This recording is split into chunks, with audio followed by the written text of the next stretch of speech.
అందరికీ నమస్కారం అండి. ఈరోజు చెప్పే కథ పేరు పెళ్ళోపదేశం. ఈ కథను రచించిన వారు సుదర్శనం రంగనాథ్ గారు. ఇంకా కథలోకి వెళితే, ఏముండోయ్ మిమ్మల్నే అబ్బా, కాస్తైనా చురుకు లేకుంటే ఎలాగండి? ఆ బెజవాడ సంబంధం వాళ్ళు మన సంబంధం ఖాయం చేశామని కబురు చేశారని పిన్నిగారు ఫోన్ చేసి చెప్పారు అంది సూర్యకాంతం అరిచినట్లుగా. ఆ వినపడిందే, కేబుల్ టీవీ వాడిని రీఛార్జ్ చేయమని డబ్బులిచ్చాను. ఇవాళ సీరియల్ మిస్ అవ్వదులే, నువ్వేమీ దిగులు పడకు, అయిపోతుందిలే అన్నాడు సుందర్రామయ్య. అబ్బబ్బా, చెవిటి మేళం మీరును, చెప్పలేక చస్తున్నాన్రా దేవుడా. తలుపు పెట్టి చెబితే కొలుపు పెట్టి అడిగినట్లుంది మీ వాలకం. అది కాదండి, ఆ బెజవాడ సంబంధం ఖాయమైందంట అంది సూర్యకాంతం. వినపడిందోయ్. అబ్బా, ఇన్నాళ్లకు నీ నోటి నుండి ఒక శుభవార్త విన్నానోయ్ కాంతం అన్నాడు సుందర్రామయ్య సంతోషంగా. చాలే అండి సంబడం, శుభం పలుకురా పెళ్ళికొడుక అంటే పెళ్ళికూతురి ముండేది అన్నాడట. అలా ఉంది మీరి మాట అంది నిట్టూర్చుతూ. సరే కానీ పంతులు గారికి కబురు పెట్టండి, మంచి రోజు చూసి నిశ్చయతాంబూలాలకు ఏర్పాటు చేసుకుందాము అంది సూర్యకాంతం. అలాగే, సాయంత్రం వచ్చేటప్పుడు లీటర్ పాలు తెమ్మనేగా. అలాగే తెస్తానులేవోయ్ అన్నాడు సుందర్రామయ్య. అయ్యా మహానుభావ, ఆ చెవిటి మిషన్ కాస్త చెవిలో పెట్టుకోండి మహాప్రభు, అరవలేక చస్తున్నా అంది కసురుకుంటున్నట్లు సూర్యకాంత.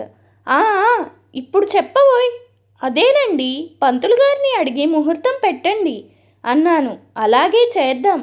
ఇంతకు మన వరాలేమంటుంది, అడిగావా అన్నాడు సుందర్రామయ్య. చిన్నపిల్ల, దాని ముఖం దానికేం తెలుస్తుంది, మనం ఎంతంటే అంత అంది కాంతం. సరే, శుభస్య శీఘ్రం, అలాగే కానిద్దాం అంటూ బయటికి నడిచాడు సుందర్రామయ్య. అమ్మా వరలక్ష్మి, విన్నావా? అంతా కలిసొచ్చే రోజొస్తే నడిసొచ్చే కొడుకొస్తాడంటే ఇదేనే తల్లి నవ్వుతాడంటావా? అలా ఎన్నటికీ జరగదు, ఆ నమ్మకం నాకుంది. ఏం కాదులే అమ్మా, వదిలే అంది కాంతం. మరి అమ్మా, పెళ్ళికొడుకు తల మీద జుట్టే సరిగా లేదు, బట్టతలే ఎలాగమ్మా అంది వరలక్ష్మి. సాలే సంబడం, పిచ్చి కుదిరింది. రోకలి తెచ్చి తలకు చుట్టమన్నాడట వెనకటికి ఎవరో. అలా ఉంది నీ బట్టతల అట. బట్టతల జుట్టు ఉన్నా అది ఎప్పటికైనా మన చేతిలో రాలాల్సిందేనే. మీ నాన్నకు కూడా ముందు తల జుట్టు ఒత్తుగా ఉంది, ఇప్పుడు చూడు జుట్టేమైనా మిగిలిందా? ఎలాగో పోయేదేగా. పోయే జుట్టు ఉంటే ఎంత లేకుంటే ఎంత చెప్పు, ఇది అంతేనే. నువ్వేం బాధపడకు తల్లి అంది కాంతం. మరేమమ్మ, ఆ అబ్బాయికి అమ్మా నాన్న, ఒక చెల్లి తమ్ముడు నానమ్మ, ఇంటి నిండా సంతలా ఉన్నారు కదే అంది వరలక్ష్మి. ఓసి పిచ్చి మొహమా, ఎవరుంటే నీకేంటే, పెళ్ళైన 2 రోజుల్లో నా అనుభవంతా రంగరించి కొంప కొల్లేరు చేసి ఇంటిని 2 ముక్కలు చేసి నిన్ను బయట కాపురం పెట్టిస్తానుగా. ఆ పూచి నాది, నన్ను నమ్ము అంది కాంతం. మరి అమ్మా, అబ్బాయి వట్టి అమాయకంగా మరీ మెతకలా ఉన్నాడు కదే అంది వరలక్ష్మి. వెతకబోయిన తీగ కాలికి తగిలినట్లు వెతికి వెతికి ఏరి కోరి ఈ సంబంధం తెచ్చింది. అందుకునే పిచ్చి తల్లి, మీ నాన్నలా తన ఉంటే తందానా అంటూ గంగిరెద్దులా ఉండాలనే కదమ్మా ఇంత కష్టపడి సంబంధం వెతికింది అంది కాంతం. అమ్మా, పెళ్ళంటే నాకు భయమేస్తుందమ్మా అంది వరలక్ష్మి. ఓసి ముద్ద, నీకెందుకే భయం? పెళ్ళంటే భయపడాల్సింది, బాధపడాల్సింది నిన్ను చేసుకున్న తరువాత పెళ్ళి కొడుకైతేను.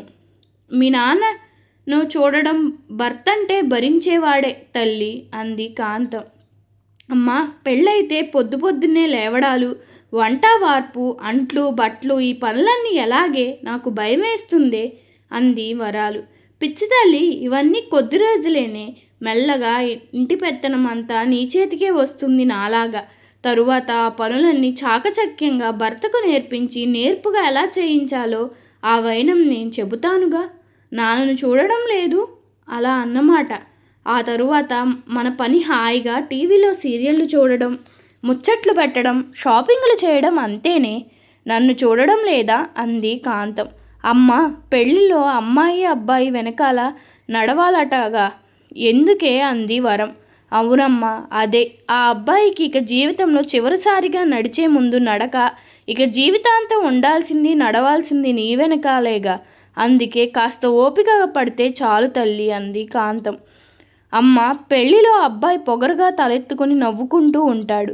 అమ్మాయి ఏమో తలదించుకుని సిగ్గుపడుతుంది. ఎందుకే అంది వరలక్ష్మి. ఓహో అదా, పెళ్లి చేసుకున్నాక అబ్బాయికి ఇక జీవితంలో తలెత్తుకోవడం నవ్వడం జరగదని తెలియదుగా. అందుకే మనమే ఆ ఛాన్సు అబ్బాయికి ఇస్తామన్నమాట. ధమాకా ఆఫర్లాగా అంది కాంతం. అమ్మ, పెళ్లిలో అమ్మాయిలు అబ్బాయి కాళ్ళు పట్టాలటగా అంది వరం. అవునమ్మా, నువ్వు ముందు ఎలా కాళ్ళు పట్టాలో అబ్బాయికి చూపిస్తావన్నమాట. అదే ట్రైనింగ్లా ఆ తరువాత ఆ అబ్బాయి జీవితాంతం చేయాల్సిందిగా. అదే పనిగా అంది కాంతం. మరి అమ్మ, ఉంగరాలాటలో ఎప్పుడు అబ్బాయిలే గెలుస్తారెందుకు అంది వరం. అవునమ్మా, నువ్వు ఆటలో ఎలా ఓడిపోవాలో అబ్బాయికి చక్కగా నేర్పిస్తావన్నమాట. అదే రిహార్సల్ లాగా. జన్మలో ఇక ఏ ఆటలో నీతో పోటీ పడి గెలవడు. ఇది నా గ్యారంటీ తల్లి అంది కాంతం. మరే అమ్మా, అబ్బాయి అమ్మాయికి నక్షత్రాన్ని చూపిస్తాడెందుకు అంది వరం. అవునమ్మా, అది అరుంధతి అని మన ఆడ నక్షత్రమే, అంటే మనమేనన్నమాట. ఇక జీవితాంతం ఎటు చూసినా అది పగలైనా రాత్రైనా మనం అబ్బాయికి పట్టపగలే చుక్కలు చూపిస్తాముగా, అందుకన్నమాట అంది కాంతం. అమ్మ, పిల్లలను కనడం వాళ్ళను పెంచడం అబ్బా చిరాకమ్మా అంది వరం. నీ ముఖం టీవీల్లో సీరియల్లో పెట్టుకున్నామంటే చాలు, ఇక కన్నామో లేదో తెలియకుండానే డెలివరీ అయిపోతుంది. ఆ తరువాత బాధ్యతంతా మీ ఆయనో వాళ్ళమ్మో లేదో పని మనిషో చూసుకుంటారే. ఇంత మాత్రానికి భయమెందుకు తల్లి అంది కాంతం. అమ్మ, మొగుళ్ళు తాగొచ్చి పెళ్ళాలని కొడతారటగా అంది వరం. ఎంత ధైర్యమే, మన చేతిలో అప్పడాల కర్ర, వంటింట్లో గిన్నెలు చెంబులు చూస్తూ ఊరుకుంటాయా?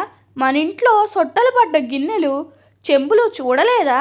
అవన్నీ అనుభవాలన్నమాట. ఆ డోసు చాలలేదనుకో గృహహింస, వరకట్న వేధింపుల చట్టాలు అన్నీ మన చుట్టాలేగా. వాటి కింద కేసులు పెట్టి ముప్పతిప్పులు పెట్టి 3 చెరువుల నీళ్లు తాపించి తాట తీయము. ఇక మన మహిళా సంఘాలు ఊరుకుంటాయనుకున్నావా? మనకు కష్టం వస్తే చాలు, కాకితో కబురు పంపకున్నా వాలిపోతాయి, ఏకి వదిలిపెట్టవు. నీకేం భయం లేదమ్మా, ఆ సంగతి నాకు వదిలేయ్ అంది కాంతం. అమ్మ, అదిగో నాన్న వస్తున్నారే. ఇక వంటకాడ చేయలేదు, తిడతాడేమో, భయమేస్తుందమ్మా. ఎలాగే అంది వరం. నువ్వు చూస్తుండు, మీ నాన్నతో ఎలా వంట చేయిస్తానో అంది వరం. అమ్మా, దేవుడా రాముడా, తల పగిలిపోతుందిరా నాయనా, ఒకటే తలనొప్పి అమ్మా అమ్మా. ఏమండి పాపిష్టిదాన్ని, మొగుడికి ముద్ద అన్నం వండలేకపోయాను, ఎలారా దేవుడా, దేవుడు లాంటి మనిషికి అన్యాయం చేస్తున్నాను. మా ఆయన బంగారం, పల్లెత్తి మాట అనడమ్మా, మాయదారి నొప్పి, ఇవాళ్లే రావాలా? చక్కగా వడియాల పులుసు, ముద్దపప్పు, గుత్తి వంకాయ కూర వండి పెట్టాలనుకున్నానమ్మా నా దేవుడికి. అమ్మా నాయనా, ఏం చేద్దున్రా దేవుడా అంటూ నటనతో జీవించింది కాంతం. అమ్మోయ్, నువ్వు సూపరో, నిజంగానే నాన్న మారు మాట్లాడకుండా వంట మొదలుపెట్టాడు అంది వరం.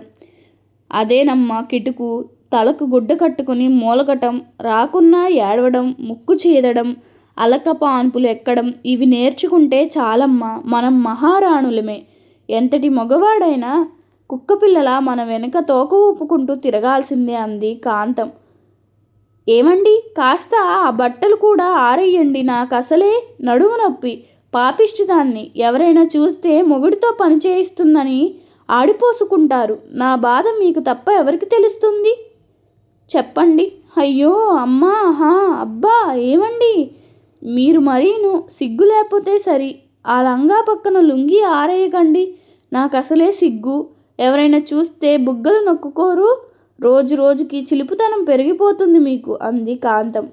అమ్మా, మరి త్వరగా నా పెళ్లి చెయ్యవే, ఇవన్నీ విన్నాక ఎగిరి గంతేయాలని ఉంది అంది వరలక్ష్మి సంతోషంగా. నా బంగారం అచ్చ నా పోలికే అంది కాంతం. సుందరరామయ్య గారు మంచి మనిషి, ఆఫీస్లో చాలా సిన్సియర్ అనే పేరున్న తెలివైన వ్యక్తి. కానీ సూర్యకాంతం తన అక్క కూతురు. చిన్నప్పుడు సుందరరామయ్యలకు అక్క దగ్గరే పెరిగి ప్రయోజకుడయ్యాడు. అక్క కోరిక మేరకు సూర్యకాంతాన్ని పెళ్లి చేసుకున్నాడు. సూర్యకాంతానికి పుట్టుకతోనే హార్ట్లో చిన్న రంధ్రం ఉందని, తనను ఉద్వేగానికి లోను కానివ్వకుండా గాజుబొమ్మలా పెంచుకోవాలని డాక్టర్లు చెప్పారు. ఆ విషయం సుందరరామయ్యకు చెప్పి సూర్యకాంతాన్ని సుందరరామయ్య చేతిలో పెట్టి కన్నుమూసింది వారి అక్క. కాంతానికి తన జబ్బు సంగతి తెలియకపోవడం, అక్కకు ఇచ్చిన మాట నిలబెట్టుకోవడం కోసం సుందరరామయ్య అన్నీ భరిస్తూ కాంతాన్ని కంటిపాపలా చూసుకుంటున్నాడు. భార్య ఏది చెప్పినా సరేననడం, ఆమె చెప్పిన పనులన్నీ చేయడం భార్య దృష్టిలో చులకనైనాడు. కానీ అక్కకిచ్చిన మాట కోసం, కాంతం ఆరోగ్యం కోసం అన్నీ తెలిసినా ఏమీ తెలియనట్టు గరాళకంఠునిలా భార్యను భరిస్తూ మనసున్న మంచి మనిషి సుందరరామయ్య. కానీ కాంతం ఇదంతా తన ఘనతేనని పగటి కలలు కంటూ బిడ్డకు కూడా అవే చెబుతుంది. కానీ జీవితంలో ఇవన్నీ సాధ్యం కానివ్వని వరాలికైనా త్వరలో తప్పక తెలియవస్తుంది.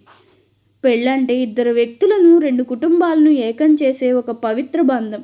సంసారం అంటే భార్యాభర్తల ప్రేమ, అనురాగం, అన్యోన్యత, ఒకరి కోసం ఒకరు చేసే త్యాగం, ఒకరి కష్టాలు ఇష్టాలు మరొకరు తెలుసుకొని గౌరవిస్తూ సాగించే ప్రయాణం. అంతేకాని ఒకరి లోపాలను మరొకరు వెతుక్కుంటూ ఒకరినొకరు కించపరుచుకోవడం కానే కాదు కదా. ఈ కథ మీకు నచ్చినట్లయితే నా ఛానల్ను సబ్స్క్రైబ్ చేసుకోండి. అలాగే మీ అభిప్రాయాన్ని కామెంట్ రూపంలో తెలపండి. ధన్యవాదములు.